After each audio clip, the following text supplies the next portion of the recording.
Boa noite. A CMTV conhece o conteúdo das queixas apresentadas pelas famílias das 6 vítimas mortameco ao Ministério Público. Um conteúdo que lhe revelo aqui e agora, nesta emissão especial MECO, Praxe Fatal. Provas de fogo que terminaram em tragédia.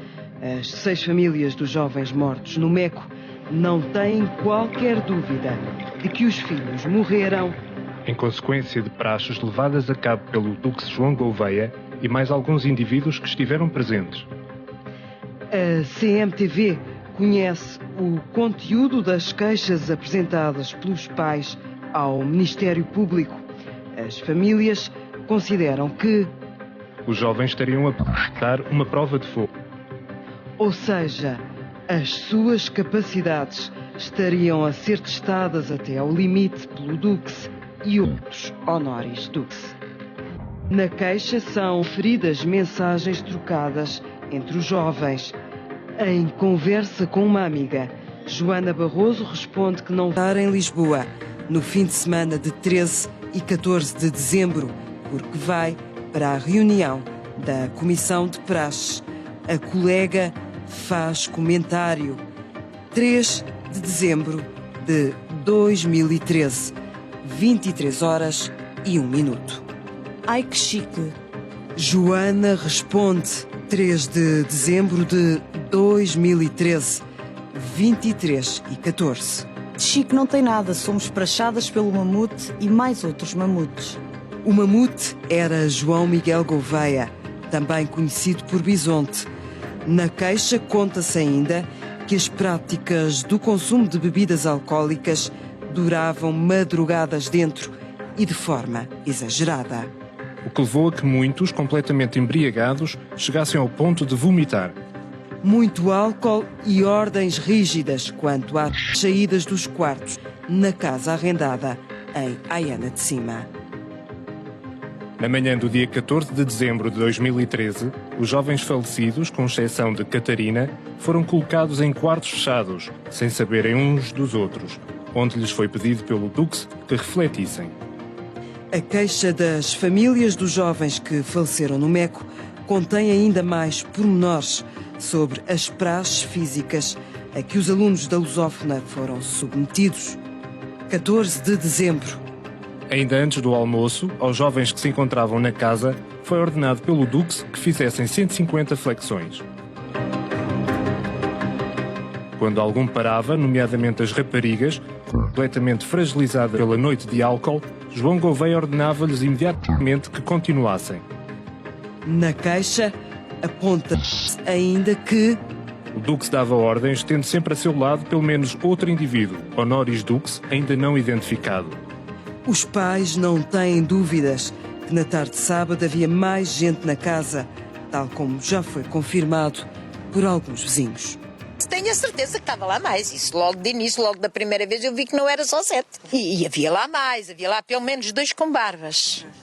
Os familiares das vítimas afirmam ainda, na queixa apresentada ao Ministério Público, que durante o almoço terão sido vistos pelo menos 5 homens. Um deles destacava-se dos outros por ter uma barba cerrada e ser forte, todos devidamente trajados. Após a refeição e durante toda a tarde de sábado, os jovens rastejaram aqui, neste terreno, com pedras amarradas aos pés. 22h30, noite de sábado, os jovens saíram de casa em direção ao MECO.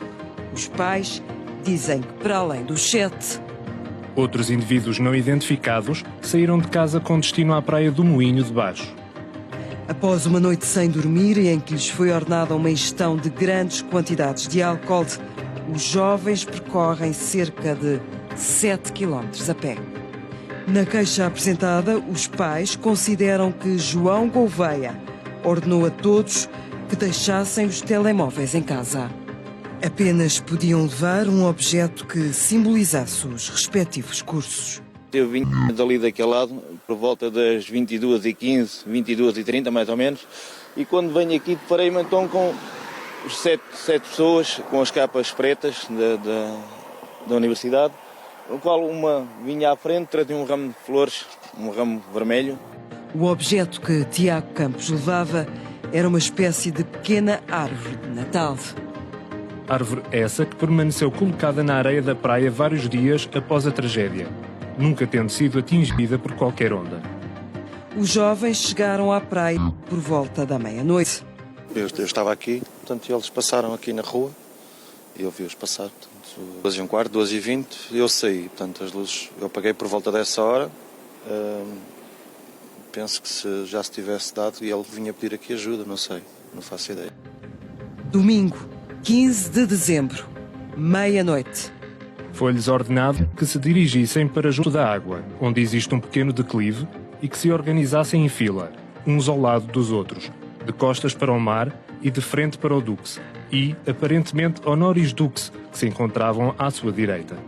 Neste documento entregue ao Ministério Público, os pais apresentam a convicção de que o Dux efetuava perguntas a cada um dos jovens e por cada pergunta errada, os jovens dariam um passo atrás em direção ao mar. O castigo seria ficarem cada vez mais molhados e com frio. Os pais vão ainda mais longe e levantam a seguinte questão. Por que motivo os corpos das raparigas foram recuperados quase todos na mesma altura e na mesma zona? Estariam amarrados entre si, como era prática habitual em praxes do Copa? É também forte a convicção dos familiares que um dos honoris Dux seria responsável por recolher João Gouveia da praia, vindo os outros a pé. Facto que justifica o desaparecimento da chave do carro de Pedro Tito Negrão. As famílias consideram que, com o cansaço e bebida, os filhos não tiveram capacidade de reação. Os pais acham que os 6 jovens obedeceram a ordens dadas pelo Dux. Acusam João Gouveia do crime de homicídio por negligência. Documentos secretos já na posse da Polícia Judiciária de Setúbal revelam que o encontro do MECO era o ponto alto da Comissão de Praxes da Lusófona. Só após passarem por essa prova de fogo, onde desistir não era opção, é que os representantes de cada curso podiam praxar os alunos do segundo ano. Maximum Praxis Concilium, ou MPC, a sigla usada pelos representantes dos cursos da Universidade Lusófona, nas reuniões que mantinham com o Dux. Encontros rodeados de simbolismo, secretismo, códigos de conduta, de honra. Uma sociedade secreta, onde as regras são determinantes para permitir o funcionamento. A 5 de novembro, o MPC reuniu. Estava em cima da mesa o encontro do MECO, o ponto mais alto das praxes. Momento mágico, onde se era praxado para poder praxar. Relativamente ao fim de semana de MPC, foram dadas 2 datas para a sua realização: 6, 7 e 8, ou 13, 14 e 15 de dezembro de 2013. O fim de semana no MECO era único. Sem passarem a prova de fogo, os representantes dos cursos não poderiam praxar os alunos. Tinham de superar a difícil missão. Passaram o fim de semana na casa da Aiana de Cima, às ordens de João Gouveia. Aceitar as regras, cumprir sem hesitar. Mostrar que estavam dispostos a tudo pela Copa. Dux disse que a realização de fins de semana de curso apenas será feita após o representante do curso em questão ter estado presente em um fim de semana de MPC. O fim de semana de MPC é algo muito importante, dando assim bases para um possível fim de semana de curso. Há muito que o espírito académico se tinha perdido. A interajuda, a interação na universidade era apenas um ideal distante de quando nasceu a Copa. Na reunião de 5 de novembro, Guilherme, um ex-representante de turismo, foi perentório. Os tempos mudaram. A tradição académica tem de acompanhar a evolução da sociedade. A amizade não é um objetivo, nem um meio. É dispensável. Guilherme disse: os tempos mudaram, somos cada vez menos trajados na faculdade. Com o passar do tempo, perde-se mais, fala-se mais e age-se menos. Mais vale poucos e bons do que muitos e maus. É preciso fazer coisas com mais sentido. Não estamos aqui para sermos amigos. A 25 de novembro, um mês antes do fim de semana fatídico, o MPC volta a reunir. O último ponto da ata é o encontro do MECO. É preciso ultimar preparativos, saber quem participa, que tarefa caberá a cada um. A reunião é marcada por outras discussões, igualmente importantes para os representantes dos alunos, porque revelam falhas de funcionamento na Copa, como o facto de um deles ter sido apanhado de mãos dadas com uma jovem que ainda não vivenciou as praxes da lusófona. Uma besta, explicam os representantes dos outros cursos. Um ato grave, poder-lhe-á ser passada informação confidencial. CCC diz já ter falado com o representante de CA, na altura do segundo curso mais bebedouro, por ter visto o Born de mãos dadas com a besta. Estes estarem assim em frente às bestas dá mau aspecto.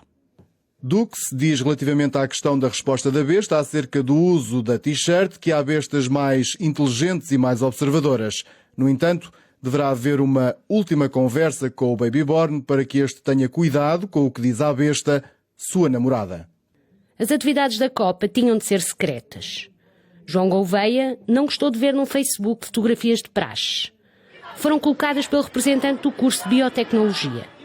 Um ato grave. Não pensaram que poderiam ser vistas pelos pais dos alunos. Aqueles podiam pressionar a universidade. Acabar com a praxe. Dux diz ter recebido uma mensagem de um ex-aluno juntamente com uma fotografia anexada. Fotografia de capa da representante de Biotech, em que está o seu curso dentro do lago.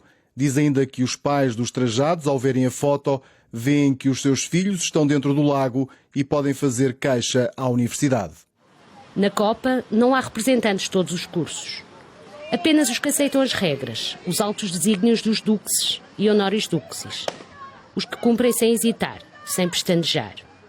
16 de dezembro de 2011 foi o primeiro fim de semana do curso de Serviço Social, um marco na história da lusófona. O encontro aconteceu em Santarém. Reuniu representantes do curso, a comissão da praxe, veteranos, doutores, pastranos. Joana era uma das mais novas. Viveu pela primeira vez a praxe, com intensidade. Estivemos numa casa de uma trajada nossa, do curso de Serviço Social, ficámos lá, dormíamos, eles não nos tiraram absolutamente nada, comíamos, como é óbvio, não é? Tínhamos conversas, saíamos à noite, fazíamos um percurso a pé à noite, onde eles nos testavam, digamos assim, onde eles faziam-nos, por exemplo, rastejar daqui àquela árvore e chegávamos ali e tínhamos um copo que tínhamos que trazer para este lado e aquele copo era o nosso curso. Ou seja, o que é que nós tínhamos que fazer para ir buscá-lo? Tínhamos que ir sacrificar-nos, não é? Tínhamos que fazer sacrifícios. Nós não podemos ir pelo caminho mais fácil porque aí não vamos ter recompensas nenhumas. Vamos pelos caminhos mais difíceis porque aí sim vai-nos fazer mais sentido a nós. Isto foi o que nós aprendemos lá e foi o que nós aprendemos naquele fim de semana. E é um exemplo de fim de semana. Não aconteceu nada de mal. Não aconteceu nada de mal. Nada.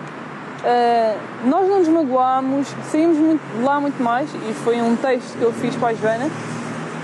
Fala desse fim de semana onde nós crescemos enquanto amigas, principalmente, e enquanto pessoas. O relatório agora junto ao processo mostra uma realidade diferente. As pastranas foram abandonadas na lesíria do Tejo. Enganadas. Deixaram-nas perdidas no mato. Ficaram assustadas. Choraram. Prepararam-nos para encarar o nosso mundo cá fora, que é o que eu estou a encarar agora no estágio profissional. Aprendi a ser adulta, aprendi a engolir muitos chapos, aprendi a que há alguém superior e nós temos sempre que respeitar essa pessoa, mesmo que a gente não goste dessa pessoa, mas temos sempre que respeitá-la. As praxes seguiram-se. A comissão da praxe achou que era a altura de testar conhecimentos, sujeitar as mais novas à pressão. Se estivesses sozinha em frente a um grupo de bestas, o que farias? Se a representante e a comissão se atirassem por um poço, também te atiravas? As respostas foram muito renitentes. Chegou ao ponto de dizer que não se atirava ao poço, ou seja, ainda não tinha percebido o sentido figurado e ainda estavam muito cruas a nível académico. Depois do almoço, no domingo, Joana já estava preparada. Quando os mais velhos entraram na piscina, a jovem atirou-se sem hesitar. O que lhe foi dito afinal fez sentido. Percebeu o espírito de praxe. Cumpriu com determinação. A praxe prepara-nos para a vida e não tem nada a ver com as outras faculdades em que é joguinhos disto, joguinhos daquilo e são humilhados e depois passa tudo a correr e já foi. Nós, ao longo nós enquanto estamos na faculdade, temos praxe mas prepara-nos para lá para fora. Temos que aprender a respeitar as hierarquias e, sobretudo, prepara-nos e abre-nos um bocadinho enquanto pessoas, porque no meu caso, por exemplo, eu também sou mais fechada e sei que ao longo dos 3 anos que tenho crescido um bocadinho, não estou ainda tão solta, mas preparou-me bem e sei que faz diferença. E nós, quando estamos lá, é porque gostamos, ninguém está ali obrigado. É este o espírito da lusófona, aprender as regras da hierarquia, sujeitar-se a tudo. Há quem defenda a praxe até ao fim, garanta que os excessos são exceções, que a praxe traz ensinamentos para a vida. A tradição académica foi toda a transmissão de ensinamentos que, por exemplo, a igualdade, que significa o traje. Para mim o que foi um motivo de integração, levou ao motivo de integração, fiz aqui amigos para a vida, criei laços que nunca pensei que fossem possíveis, inclusive através da praxe, porque não sabia o que era a praxe quando aqui cheguei à universidade e nunca tiveram nenhuma atitude negativa para comigo. E já vi situações, como também já foram reportadas e já foram transmitidas nas televisões, mas nunca sofri qualquer tipo de abusos e já me recusei a fazer determinadas situações quando era caloiro, mas por vergonha, não porque me pusessem em risco, porque nunca me puseram em risco. Os relatórios que a CMTV teve acesso não deixam dúvidas. O fim de semana de 14 e 15 de dezembro era o ponto alto da praxe. Karina, Joana, Catarina, Andreia, Tiago e Pedro tiveram de aguentar as provações. Morreram na praia, ao fim de 2 dias de intensas provas. Rastejaram, beberam em excesso, percorreram quilómetros a pé. Foram arrastados pelas ondas. Pouco passava da 1 da manhã. O relatório deste encontro nunca será feito. João Gouveia manter-se-á Dux para toda a vida. Mas a morte dos colegas afastou-o das organizações dos próximos encontros. O seu próximo confronto será agora na Justiça.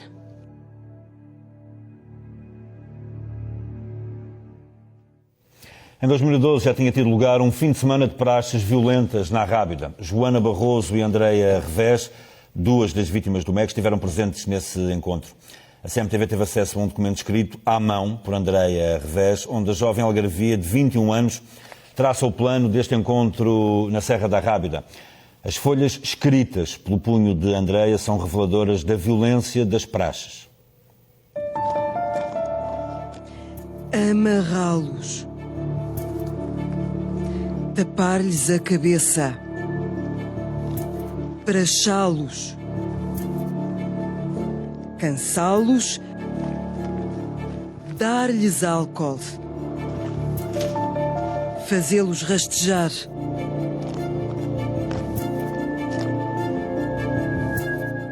Este é o plano traçado pela Comissão de Praxes da Lusófona para um fim de semana na Rábida.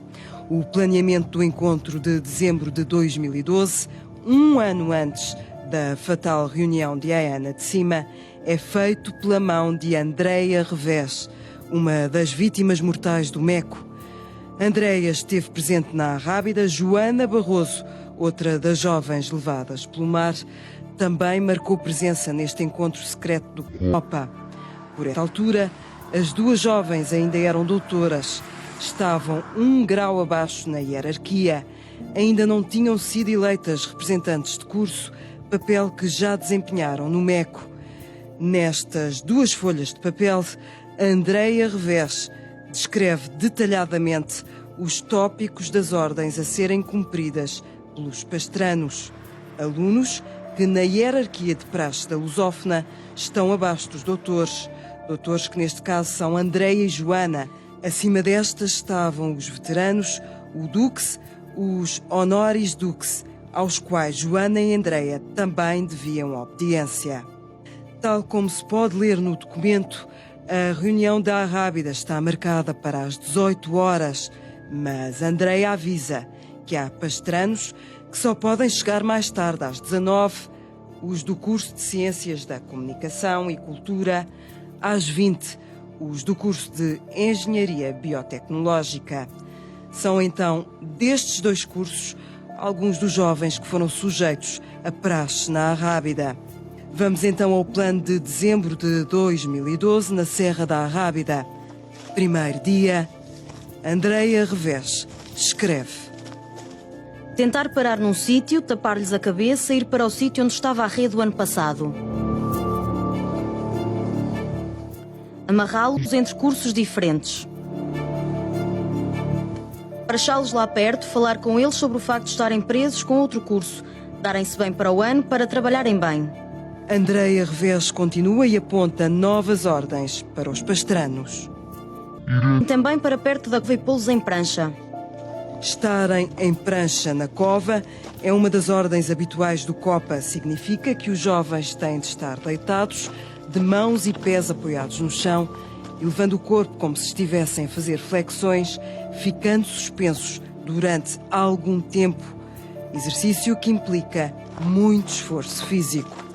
Andreia Revés continua a explicar planeamento para o fim de semana. O objetivo era cansá-los e mandá-los dormir. Tal como no MECO, os jovens tinham também a obrigação de ingerir muitas bebidas alcoólicas. Rastejar era ponto de ordem. Irem rastejar até ao portão, dar foto do lago para seguir o exemplo. O lago é centro da vossa união. Na Arrábida, o fator água também está presente. Não se fala no mar, mas fala-se num lago, como símbolo da união entre os presentes. Passamos agora para o segundo dia na Arrábida.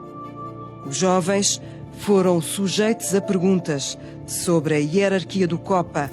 Dux, honoris dux, cargos, chefes, lideranças, fundadores. Este tipo de coisas tinham de saber na ponta da língua.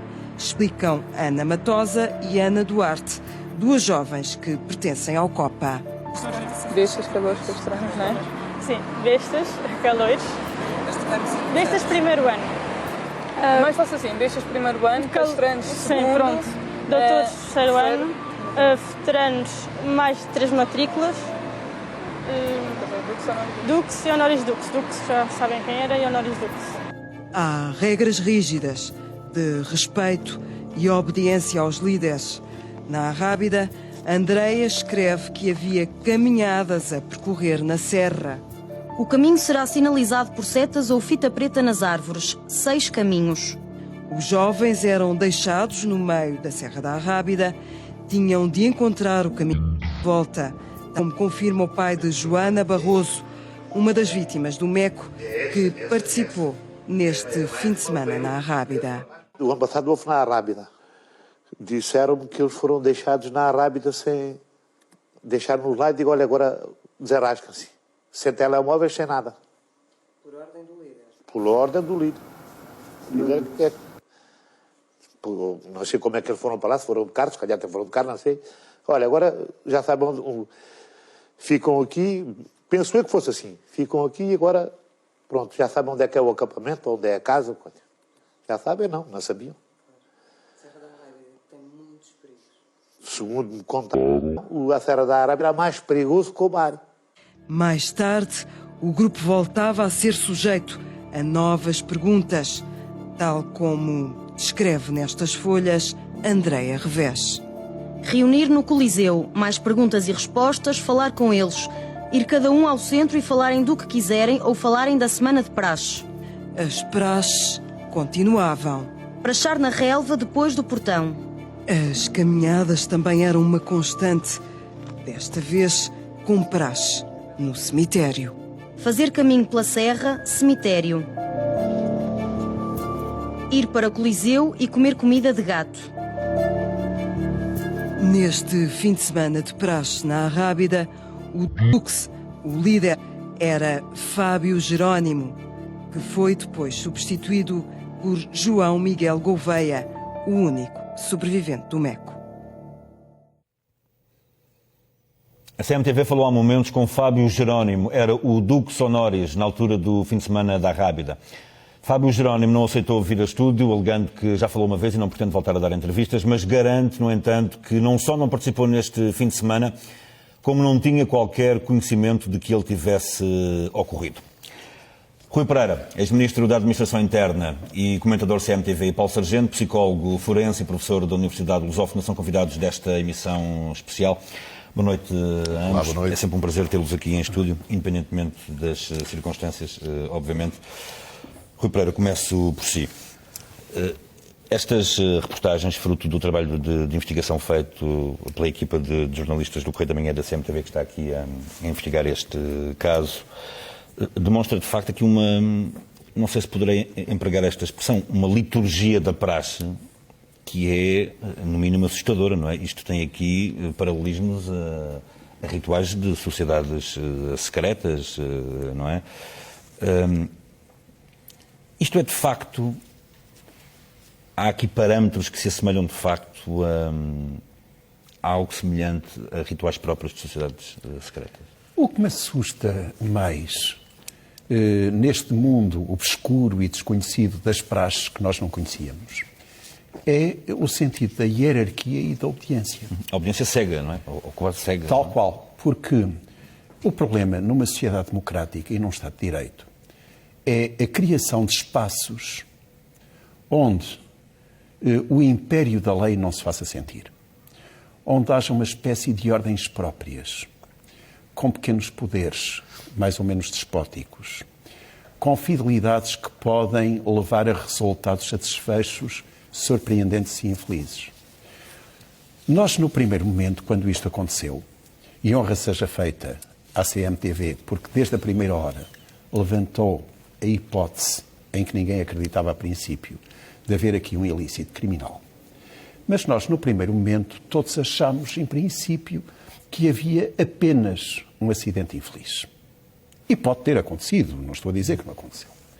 Mas, depois disso, veio à tona um conjunto de indícios que revelou que há uma estrutura hierárquica na praxe, do topo à base, que implica extremamente ordens, rígida, não é? Rígida, baseada na obediência cega, que implica ordens, que implica condutas, por vezes, perigosas, por vezes de muito mau gosto, e que pode ter estado presente neste caso.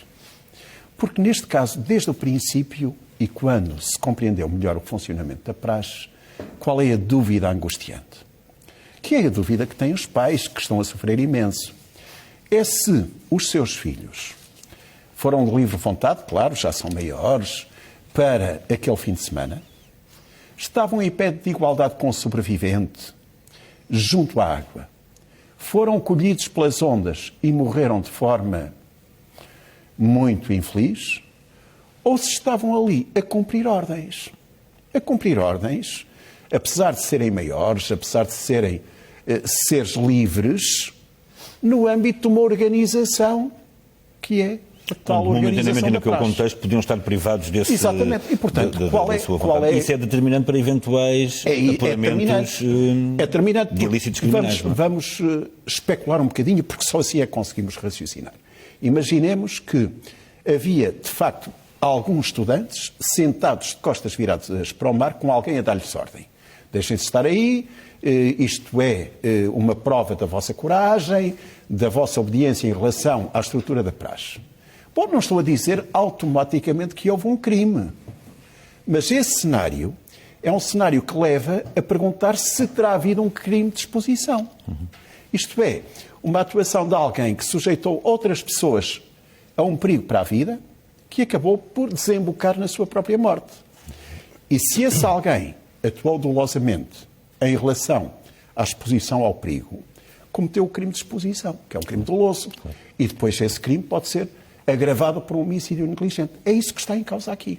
E isso pode fazer claro que a prova, não vamos agora falar nisso, é muito difícil, já mas é essa a questão sobre que isso está mais à em frente, causa até aqui. Temos aqui dados novos sobre até eventuais destruições de algumas provas por pessoas ligadas aqui às praxes da lusófona. Paulo Sargento, é chocante este ritual de praxe que vimos aqui descrito, esta liturgia da praxe? Julgo que sim, aliás. Baseado em relatórios da própria Comissão de Praxes. Bem, em primeiro lugar, parabéns pela reportagem, que de facto é muito elucidativa, está muito bem feita e informa-nos de facto de um fenómeno.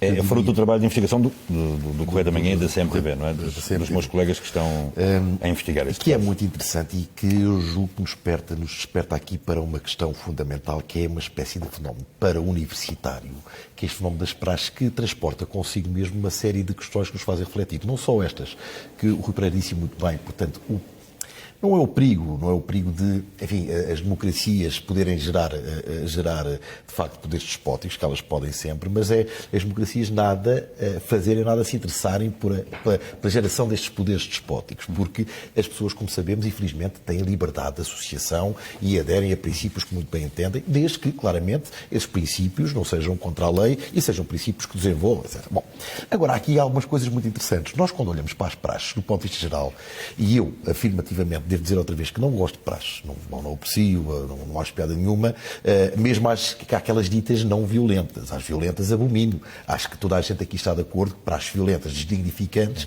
não é? Portanto, não me interessa rigorosamente para ninguém. E as tradições, mesmo que sejam tradições, as más, do meu ponto de vista, têm de ser acabadas, não é? Para continuar. E este relatório, onde são enumerados os vários passos pois há aqui uma série de regras, que estes alunos iriam ser submetidos neste fim de semana na Rábida, não é? A cansá-los, tapar-lhes os olhos, o álcool, fazê-los rastejar, isso é perfeitamente... desorientá-los, não é? Isto é próprio de uma recruta de uma força especial, não é? É pior, era aqui que eu queria chegar. O serviço militar acabou, o serviço militar obrigatório acabou em determinada altura. E isto parece quase um saudosismo. Se não, vejamos uma coisa muito interessante. Ali um dos estudantes falou, portanto, do fardamento, do traje, não é? Como uma simbologia uma diminuição de desigualdades igualitária. Isso não é verdade. Sociais, cada traje daqueles custa um dinheirão que as famílias mais pobres não poderão comprar. Mais ainda, isto quando há essa standardização de trajes que eu equiparia aqui do ponto de vista simbólico a uma farda, e depois quando as praxes as mais ativas têm que ver com exercício físico, cansaço, etc., é uma recruta. Portanto, quando a nossa sociedade democrática do pós-abril, quer dizer, repudiou que as universidades tivessem esse tipo de influência, aliás, muito coimbrando, diga-se de passagem, que depois retoma, é muito triste, do meu ponto de vista, ver os nossos jovens entrar por esta via. E isto merecia um estudo. Eu desafiaria os sociólogos, de facto, a estudarem esta questão. Não só daquilo que economicamente isto gera. E eu assumo perfeitamente o que estou a dizer, eu sei que as pessoas podem não gostar disto, mas as praxes levam atrás um conjunto económico. Vai desde as cervejas que patrocinam festas universitárias, até aos sítios onde se vendem as fardas, etc. Mas, Paulo, deixa-me só colocar-lhe esta questão. Enfim, por tudo isto que acabamos de ver, neste momento tem alguma dúvida de que aquele fim de semana do MECO foi programado para se executarem praxes violentas, provas de fogo, independentemente dessas praxes terem ou não uma final feliz, casualidade direta naquilo que aconteceu? É óbvio que aqui nós, o final feliz aqui, e feliz de tudo para tudo, a nossa análise, a necessidade de arranjarmos o culpado que agora nós procuramos. Portanto, isso é legítimo do ponto de vista social e dos pais. Neste momento, quer dizer, perante os dados que existem, nós percebemos que as praxes são algo muito mais desenvolvido, algo mais impregnado nos estudantes do que poderíamos pensar. Nós tínhamos ideia que as praxes era qualquer coisa que acontecia no início do ano letivo. Para os caloiros. Para os caloiros. E há pouco estávamos em off, estava a falar com o Rui Pereira, é uma coisa muito interessante. Eu passo todos os dias na Alameda, na Universidade, ali ao pé de Direito, Letras, etc. E os estudantes continuam a fazer praxes. O meu consultório é ao pé do Instituto Superior Técnico e, portanto, continuou. E mais ainda, que isto é muito curioso e acho que nós devíamos chamar a atenção para estudar isto, quase uma atitude de rebeldia e de provocação, que isto é que é engraçado. Está de tal maneira embrenhado este sentido que a praxe, seja ela qual for, tirando aqui a tecnocracia da boa da má praxe, é obrigatória para inserir as pessoas na vida e para lhes abrir os olhos, o que é uma mentira. E estes jovens têm de perceber que isto é uma completa mentira. A praxe é sempre, e sempre foi, em todas as instituições, um ato até de castigo e de submissão de quem entra. E, portanto, nesta perspectiva, se aconteceu, de facto, estas praxes, se isto foi o fim de semana de praxe, é de facto lamentar e de criticar, porque nós não podemos pactuar, na realidade, com este tipo de quase selvageria. Portanto, as pessoas têm que, de facto, retomar a sua civilidade e aprender de uma vez por todas que a inserção no sistema universitário é ao contrário do que porventura terá sido dito ali, é planizado, não pelo contrário. Pela liberdade científica, pela coragem. Muito bem. Meus senhores, vamos fazer uma breve pausa na nossa conversa. Já a seguir a um curtíssimo intervalo, vamos olhar para os motivos que fizeram com que as famílias avançassem com a mais recente queixa, é também uma queixa contra incertos, e também vamos abordar o facto das famílias estarem convictas de que eventualmente poderá ter existido aqui um crime de destruição de provas levado a cabo por alunos da Lusófona ligados à Comissão das Praxes. É uma questão que vamos analisar com os nossos convidados já a seguir a um curtíssimo intervalo. Até já.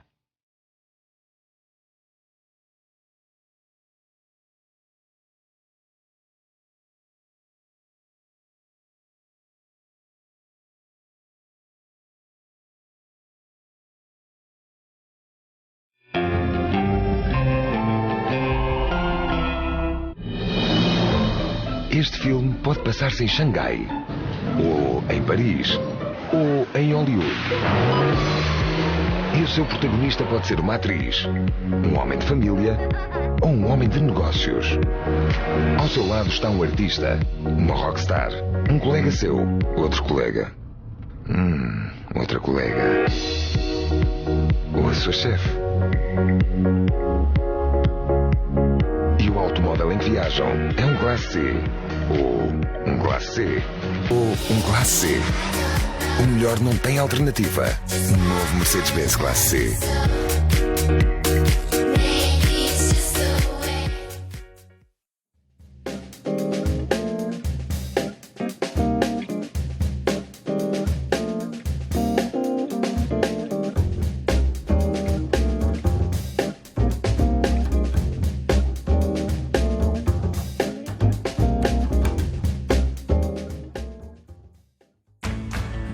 Continente Magazine apresenta Guia Restaurantes. Junte-se a nós na paixão pela cozinha e descubra os melhores locais onde comer em todo o país por apenas 9,90€ com 50% de desconto em cartão. Conte com o Continente.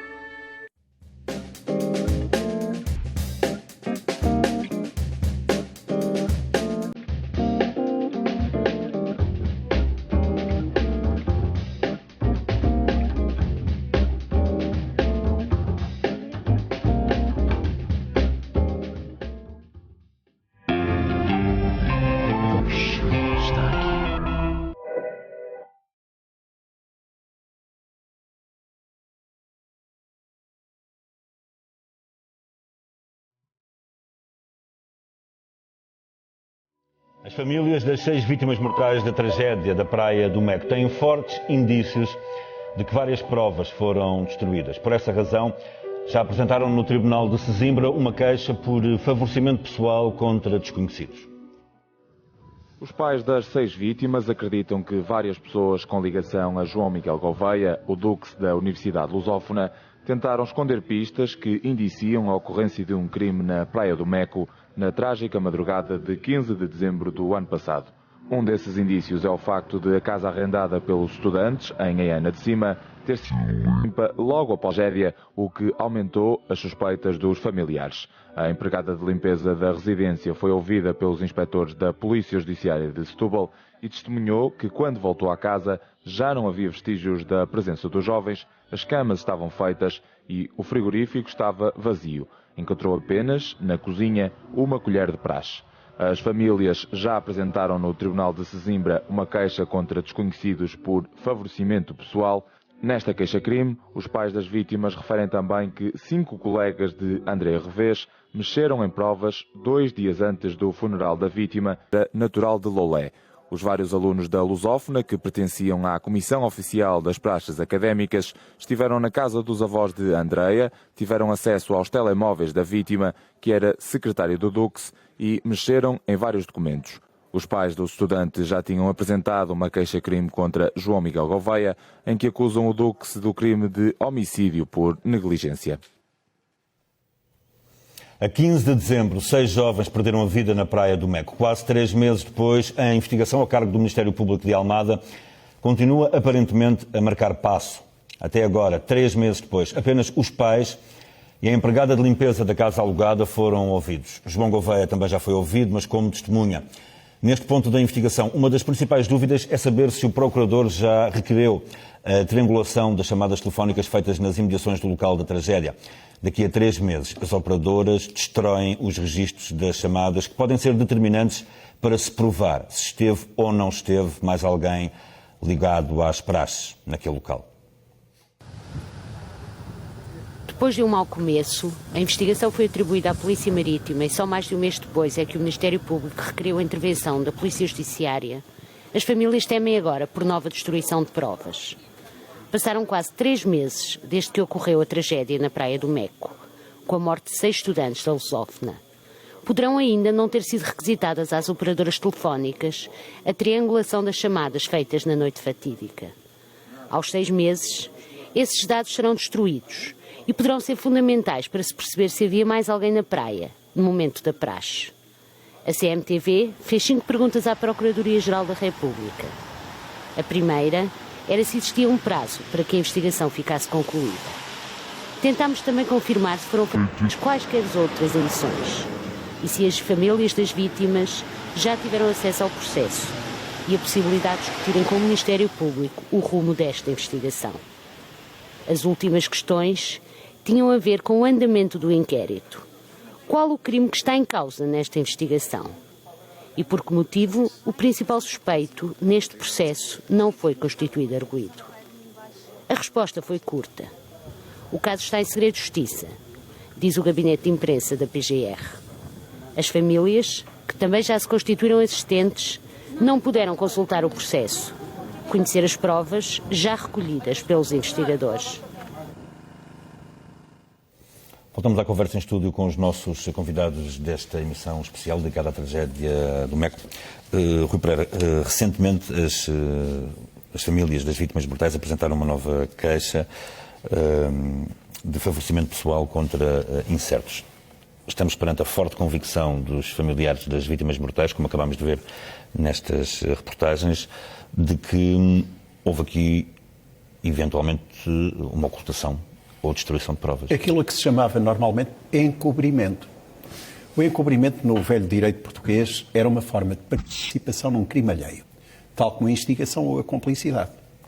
E é curioso, enfim, em termos de direito penal, é fácil explicar isso. Passou a entender-se que o encobrimento não era participação num facto alheio, porque já é posterior à consumação do crime. E então passou a ser previsto no Código Penal como um crime autónomo, um crime contra a realização de justiça.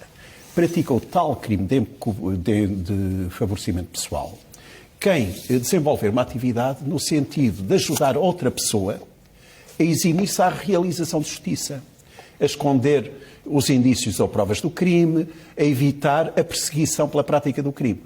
É um crime punível com pena de prisão até 3 anos ou pena de multa. Agora, evidentemente que toda esta construção parte de um pressuposto que é essencial, que é ter havido um outro crime. Para haver encobrimento, é necessário ter havido um crime de exposição ou um crime de homicídio negligente ou ambos. Ou ambos, claro. Porque se não houver nenhum, não pode haver encobrimento.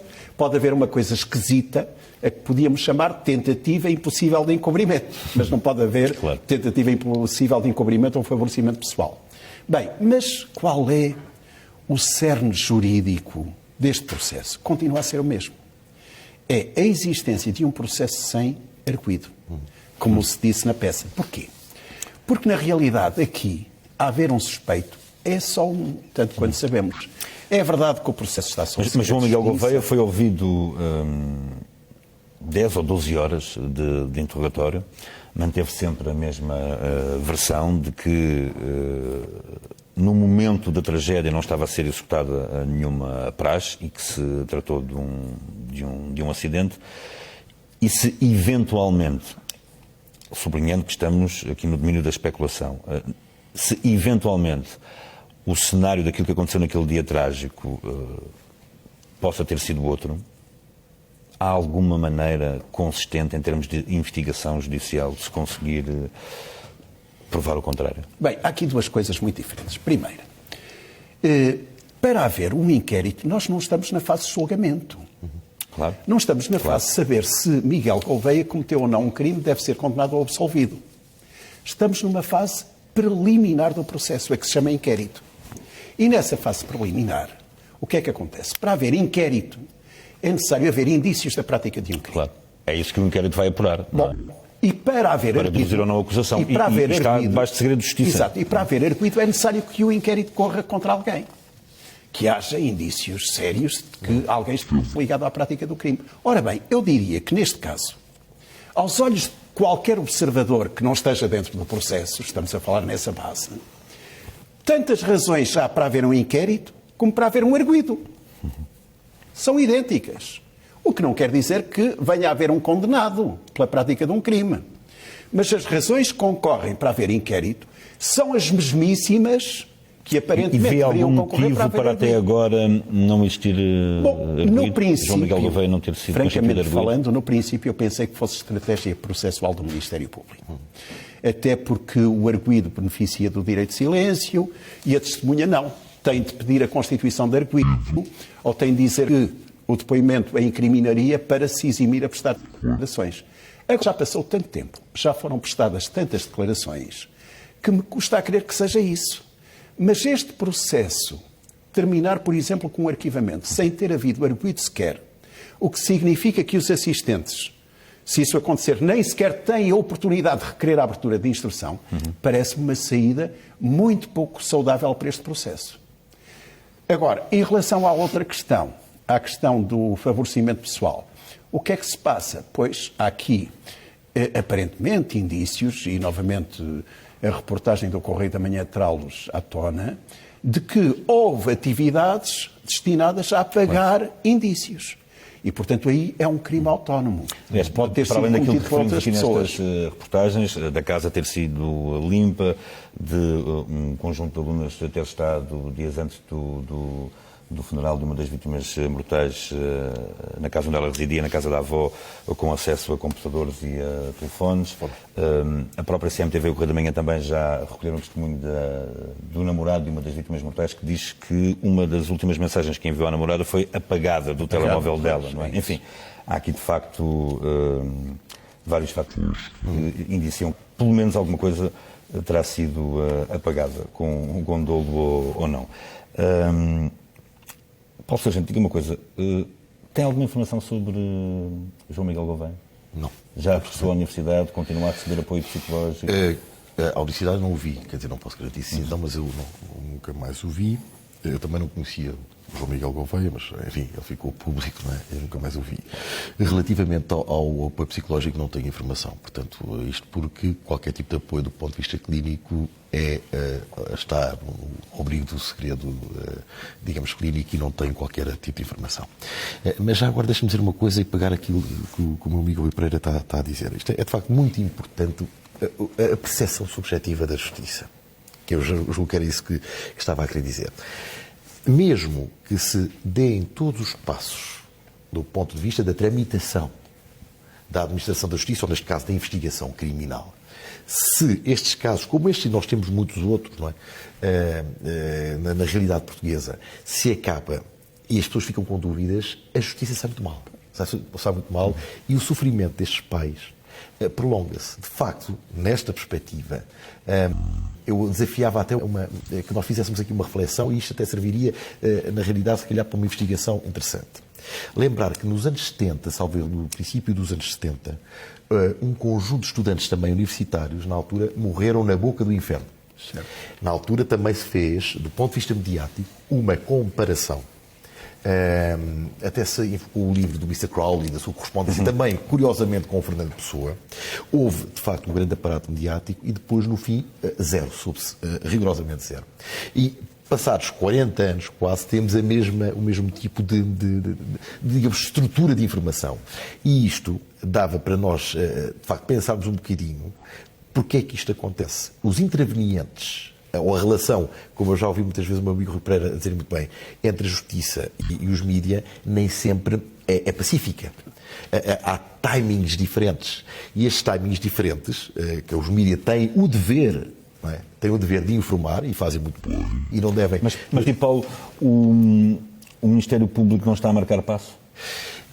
Eu não percebo, eu honestamente não percebo, eu tenho a mesmíssima dúvida que o Rui Pereira tem, porque isto desde o início foi bizarríssimo. Eu fiquei convencido desde o início que isto é de facto um acidente. Peço desculpa por lhe interromper outra vez aqui a sua linha de raciocínio, mas não é exasperante ver que há um determinado número de diligências que aparentemente de acordo com as informações que nós temos em nosso poder, ainda não foram levadas a cabo. Completamente, e muito mais. Porquê é que só foi ouvida a senhora que fazia Certo. a limpeza à casa, os pais e o Dux, todos os outros jovens que estão ligados a este processo? Pois eu aí não sei se foram só eles ouvidos, aí também há aqui um dever que nós temos de algum recado, que eu não sei se isso foi só isso, não sei se foram ouvidas mais pessoas e também de segredo de justiça. Aparentemente, formalmente não terão sido formalmente não terão, ouvidas mais. Esse Luís Espreito, de facto, tem toda a razão. A triangulação das chamadas telefónicas Isso é poderá ser vital e determinante. Isso é fundamentalíssimo. E nós hoje temos a tecnologia que nos ajuda. E, felizmente, hoje temos a tecnologia, caso que não tínhamos, por exemplo, há 40 anos, quando aconteceu aquilo com aqueles estudantes universitários. Essa questão do Luís Espreito e muito mais, digo já, para os pais. Aqueles que são mais interessados, que neste momento estão, do ponto de vista emocional, completamente destruídos e que, mesmo para pensarem nas coisas com alguma racionalidade, já não conseguem. E já está de tal maneira embrulhado que eu temo que, seja o que venha a ser o resultado para estes pais, muitos deles vão ficar sempre desconfiados. É muito difícil, claro. Mas eu aqui só gostava de dar duas notas. Primeira, de facto, o grande paradoxo deste processo é considerar-se que há indícios da prática de um crime que levaram à instauração de um inquérito, mas que não há uma suspeita fundada que permita a constituição de arguido. Esse é o paradoxo intransponível. E mas realmente... isso não quer dizer necessariamente que não exista um suspeito, um rosto, entre aspas. Porque a questão é esta. Pode existir, mas se há um processo de a fundamentação judicial para eventualmente constituir alguém como arguido não é suficientemente sólida. A constituição de arguido, de acordo com a tradição jurídica, até é para permitir o exercício dos direitos de defesa. Claro, ser arguido não é ser condenado. Justamente. Ora bem, quando há um inquérito sem arguido, isso significa que há um inquérito contra desconhecidos. Agora falemos como leigos. Vamos esquecer de que sou jurista. Tem sentido para uma pessoa comum pensar neste processo como um processo contra desconhecidos? Não tem. Há um bocadinho aquela questão, a que eu respondo agora. Então, e se for outro cenário qualquer? Bem, não nos esqueçamos de que este crime, precisamente, é um crime de enquadramento. Nós já aqui falámos na alternativa de ser um crime de cenário ou de enquadramento. E eu já disse aqui uma vez e repito, se nós tivéssemos a filmagem do que aconteceu, talvez não pudéssemos compreender o que aconteceu. O que aconteceu tem de ser explicável à luz dos antecedentes e da história que rodeou este fim de semana. O significado deste fim de semana, da permanência dos jovens junto ao mar, tem de ser dado através da praxe, da prática que eles tinham. E sabemos que tinham bebido, ingerido bebidas alcoólicas, que eventualmente teriam dormido pouco. Mas sabemos também, isso, até porque um resultado dos exames toxicológicos, uma das autópsias, neste caso do Tiago Campos, não é? A primeira vítima mortal que depois apareceu, revela a ingestão de bebidas alcoólicas. Essa questão eu tinha referido outra vez como fundamental para esperarmos esta questão. Porque esta questão ajuda-nos a colocar um outro problema aqui que é fundamental, que é os excessos, seja eles na praxe ou fora da praxe. E nos excessos, e portanto com excesso de cannabis ou de álcool, naquelas circunstâncias, o risco acrescido que cada um daqueles sujeitos tem ou teve, independentemente de estarem neste cenário que o Rui Pereira tem estado a defender ou não, é já de si mesmo um problema que nós temos de investigar com muito rigor. Eu só quero dizer, eu não estou a defender que podem ter repercussões, mas esses excessos podem ter repercussões, quer em termos da percepção do perigo que os rodeava, quer até em termos de um ato de vontade. Muito bem, as duas questões. Pois, porque eu não sei. Por um lado, e a submissão por um lado. Eu honestamente não sei. Se fosse juiz, e imaginemos que eu era juiz neste caso, não sou juiz, mas que era juiz neste caso, eu digo, de coração aberto, eu não sei qual seria a minha decisão. Pois claro. Dependeria da prova que me fosse apresentada, dependeria que tudo quanto me fosse dado a conhecer. Mas o importante aqui para a realização de justiça é que quem tem o poder e o dever de decidir tenha acesso a tudo quanto se passou. Exatamente. Por isso é que é grave isto que foi afirmado acerca do desaparecimento de indícios que rodearam o fim de semana. Sim, isso é gravíssimo. Porque esses indícios são muito importantes para dar um significado sentido a esta história. Para depois, realmente o juiz, se no fim do inquérito, for chamado a decidir, se decide pelo arquivamento ou por uma acusação. Claro. Porque mesmo que se prove que houve álcool, que houve aquilo, chegar à conclusão que não há condições para haver um julgamento contra alguém. Pode-se chegar a um plano que nos tem a primeira hora, que é o plano da extração de ilações no plano social, no plano universitário, em relação a este fenómeno das praxes. Porque, às vezes, infelizmente, é necessário acender-se uma luz encarnada para nós tomarmos consciência dos perigos na nossa sociedade. E, portanto, há aqui um mundo que é preciso, em que é preciso intervenção. Mas, aparentemente, enfim, e apesar das medidas que já chegaram à Assembleia da República, no sentido da proibição clara das praxes violentas, como ainda há pouco disse Paulo Sargento, aparentemente, todos os dias na Alameda continuam a ser feitas praxes. O que é muito interessante é até o ar de rebeldia, que eu acho que é saudável a rebeldia na adolescência. Nós falamos em estudantes universitários, nós dizemos, bom, tem mais de 18 anos, não são adolescentes, o que não é verdade. Não é verdade porque, digamos, a nossa capacidade de nos tornarmos adultos não é dada pela lei, é dada pelo nosso desenvolvimento. Não é? Essa rebeldia pode ser tão saudável do ponto de vista intelectual e da afirmação social, está a ser quase numa revanche por causa de um objeto social que nem sequer está estudado devidamente. Mas só, Paulo, já agora, eu em relação Temos um minuto para o final da nossa conversa. Só chamo a atenção ao seguinte, é que às vezes dizem-se palavras que não são muito bem compreendidas. Disse agora. Agora. Porque o ano letivo que está daqui a nada no fim, e portanto a praxe que seria teoricamente uma cerimónia de acolhimento e enquadramento dos alunos, sem nenhum sentido, não tem razão de ser. É mais do que uma recruta nesta portanto, é a chamada praxe permanente. A preocupação é este fenómeno estar a ser generalizado.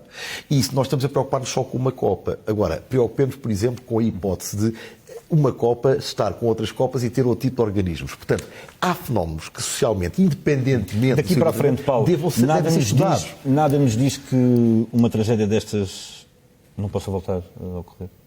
Há uma coisa que esta tragédia, infelizmente para as pessoas e para as famílias das pessoas que faleceram, veio trazer. É um sinal, como estava a dizer o Rui Pereira muito bem, um sinal vermelho, um sinal de perigo. Ou seja, espera-se muito bem, eu julgo que também há esta perspectiva em termos sociais, que os estudantes tenham menos riscos.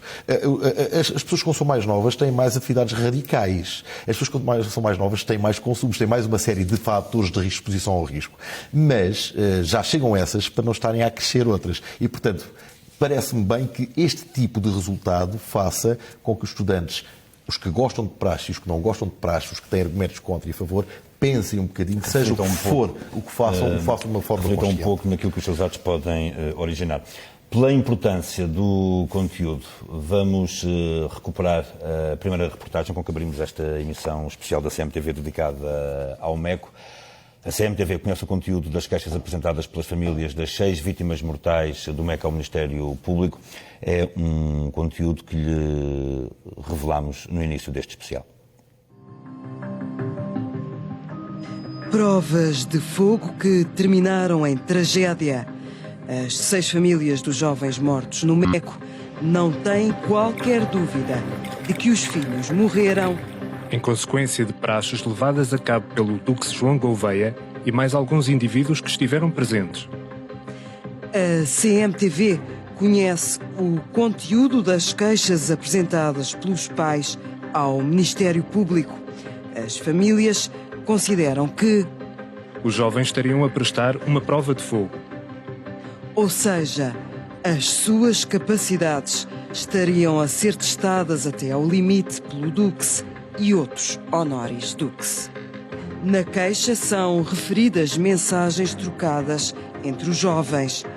Em conversa com uma amiga, Joana Barroso responde que não vai estar em Lisboa no fim de semana de 13 e 14 de dezembro, porque vai para a reunião da Comissão de Praxe. A colega faz comentário. 3 de dezembro de 2013, 23 horas e 1 minuto. Ai, que chique. Joana responde. 3 de dezembro de 2013, 23 e 14. De chique em nada, somos praxadas pelo Mamute e mais outros mamutes. O mamute era João Miguel Gouveia, também conhecido por Bisonte. Na queixa conta-se ainda que as práticas do consumo de bebidas alcoólicas duravam madrugadas dentro e de forma exagerada. O que levou a que muitos, completamente embriagados, chegassem ao ponto de vomitar. Muito álcool e ordens rígidas quanto às saídas dos quartos na casa arrendada em Aiana de Cima. Na manhã do dia 14 de dezembro de 2013, os jovens falecidos, com exceção de Catarina, foram colocados em quartos fechados, sem saberem uns dos outros, onde lhes foi pedido pelo Dux que refletissem.